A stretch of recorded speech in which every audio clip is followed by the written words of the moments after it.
महावीर स्वामी की माता जी का नाम त्रिशला देवी था और उनके पिता का नाम श्री गड़ा सिद्धार्थ जी था।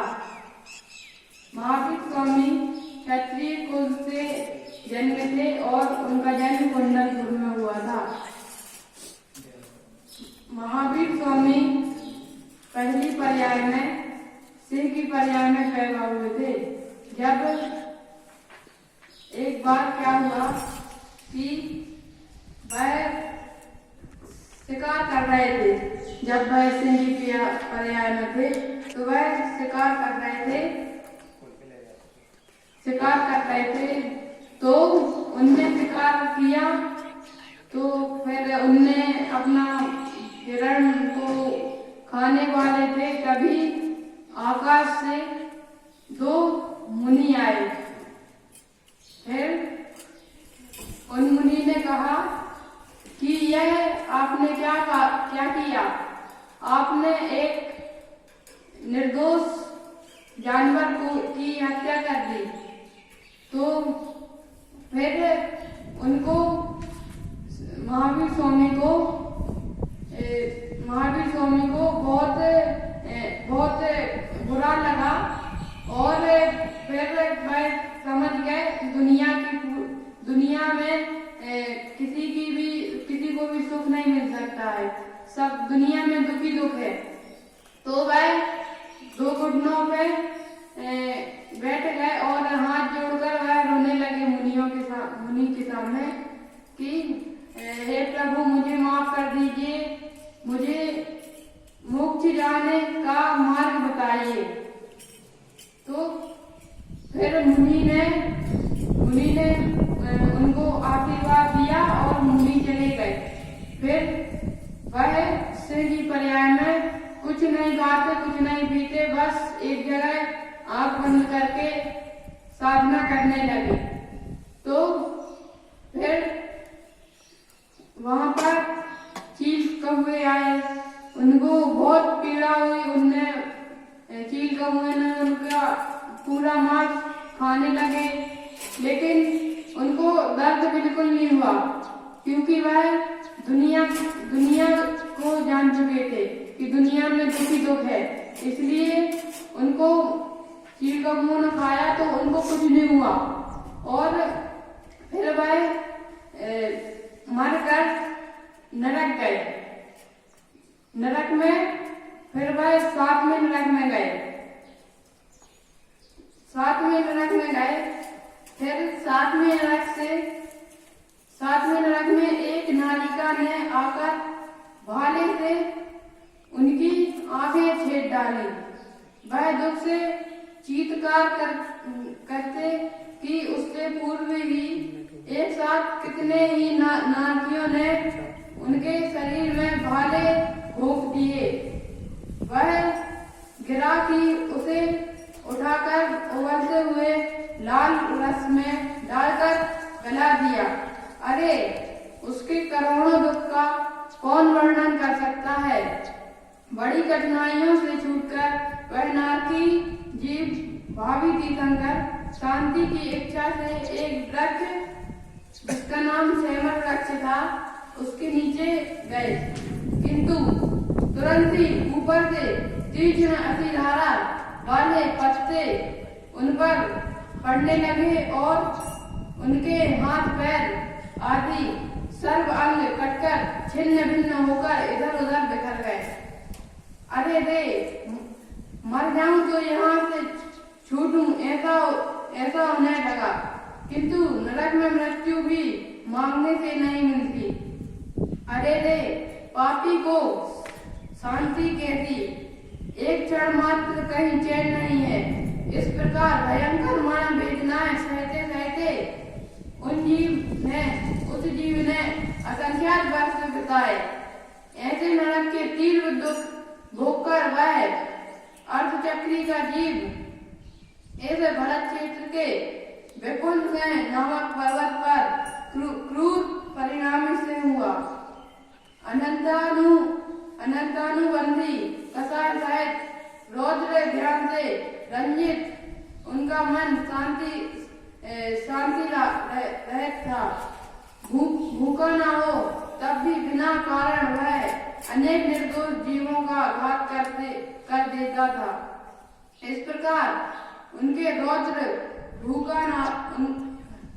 इस प्रकार जिसके रौद्र भावों का प्रभाव कभी रुका नहीं है, ऐसा वह निर्दय से वहां से मरकर पुनः नरक में गया और फिर असंख्यात वर्षों तक उसने वहां के तीव्र असंख्य दुख भोगे।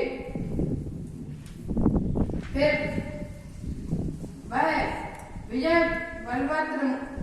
वह मरकर सातवें नरक में और विजय बलभद्र मोक्ष में गए। विजय बलभद्र त्रिखंड के राज्य का दीर्घ तक उपभोग किया। योग समय पर उनके पिता प्रजापति ने दीक्षा ग्रहण की और केवल ज्ञान प्रकट करके निर्वाण प्राप्त किया।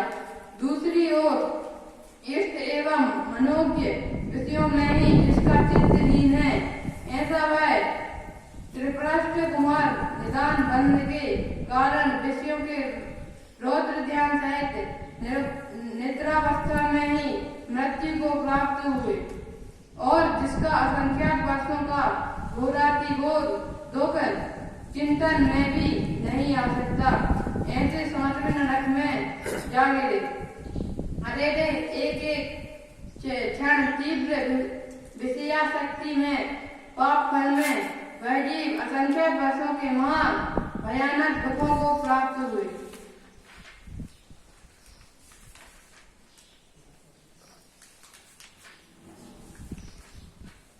उसके बाद उनका जन्म स्वधर्म स्वर्ग में, जब वह स्वर्गी पर्याय में थे तो उनको जब केवल ज्ञान हुआ तो वह स्वधर्म स्वर्ग में सह केतु देव हुए।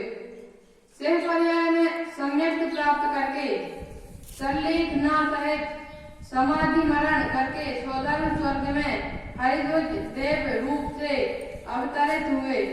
अपने चरित्र नायक को देखते ही स्वर्ग के देव जय जयकार करने लगे, मंगल भाग बजने लगे। देव देवांगनाओं ने जिनेन्द्र पूजन सहित मंगल उत्सव किया। अहो सम्यक सहित विशुद्ध का फल अद्भुत है।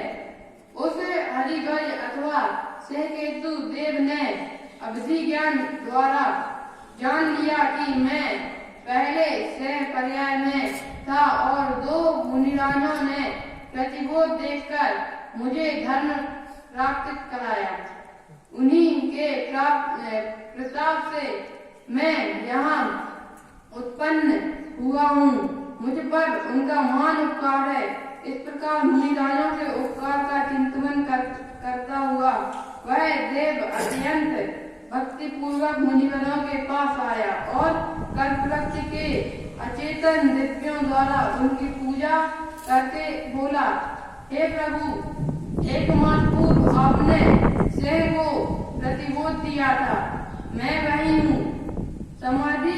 समाधि मरण करके मैं सह से स्वधर्म स्वर्ग का देव हुआ हूँ और आपके उपकार का स्मरण होने से आपके दर्शन करने आया हूँ।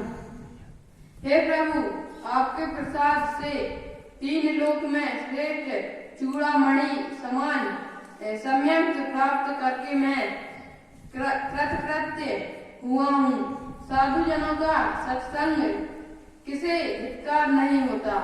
ऐसा कहकर उसने अत्यंत भक्ति पूर्वक मुनिराज के चरणों की रज अपने मुकुट पर चढ़ाई, मानो कोई अमूल्य निधान चढ़ा रहा हो।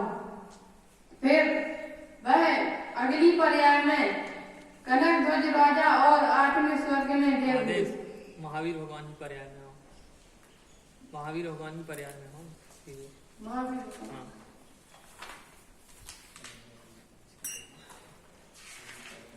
फिर अंत में वह निर्वाण कल्याणक महावीर प्रभु हुए। अभी पंच मकाल का प्रारंभ होने में 3 वर्ष 8 मास तथा 15 दिन का समय शेष था। चौथा काल चल रहा था। प्रभु महावीर का विहार थम गया। वाणी का योग भी मोक्ष गमन के 2 दिन पूर्व धन्य तेरस से रुक गया। प्रजाजन समझ गए कि अब प्रभु के मोक्ष गमन की तैयारी है। प्रत्येक देश के राजा तथा लाखों प्रजाजन भी प्रभु के दर्शनार्थ का आ पहुंचे। जब महावीर स्वामी को मोक्ष प्राप्ति होने वाली थी तो तभी बहुत सारे राजा उनके महोत्सव में आए। फिर परम वैराग्य का वातावरण छा गया। भले ही वाणी बंद हो गई थी तथापि प्रभु की शांत रस झरती मुद्रा देखकर भी अनेक जीव धर्म प्राप्त करते थे। भले ही उनकी वाणी रुक गई हो, लेकिन जो वहां पर जीव आए थे उन बहुत सारे लोगों ने अपनी आत्मा का कल्याण किया और फिर वह मोक्ष को प्राप्त हुए। गौतम गणधर आदि आदेश 2 मिनट उपसंहार करो अंतिम। गौतम गणरादि मुनिवर ध्यान में अधिकाधि एकाग्र हो रहे थे। प्रभु की उपस्थिति में प्रमाद छोड़कर अनेक जीवों ने सम्यक दर्शन ज्ञान चारित्र की आराधना प्रारंभ कर दी। इस प्रकार कार्तिक कृष्णा त्रयोदशी तथा चतुर्दशी को 2 दिन देवेंद्रों तथा नरेंद्रों ने सर्वज्ञ महावीर तीर्थंकर की अंतिम महापूजा की। मोक्ष महोत्सव का महामेला लग रहा था। संसार को भूलकर सब मोक्ष की महिमा में तल्लीन थे।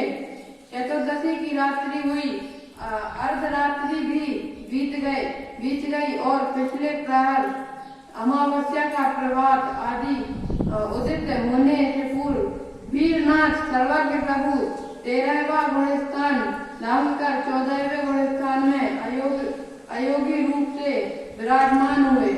यहाँ आश्रय का सर्वथा अभाव एवं संवर की पूर्णता हुई। परम शुक्ल ध्यान तीसरा एवं चौथा प्रकट करके शेष अभारी कर्मों की संपूर्ण निर्जा प्रारंभ कर दी और क्षण मात्र में प्रभु सर्वज्ञ महावीर मोक्ष भाव रूप परिणमित हुए।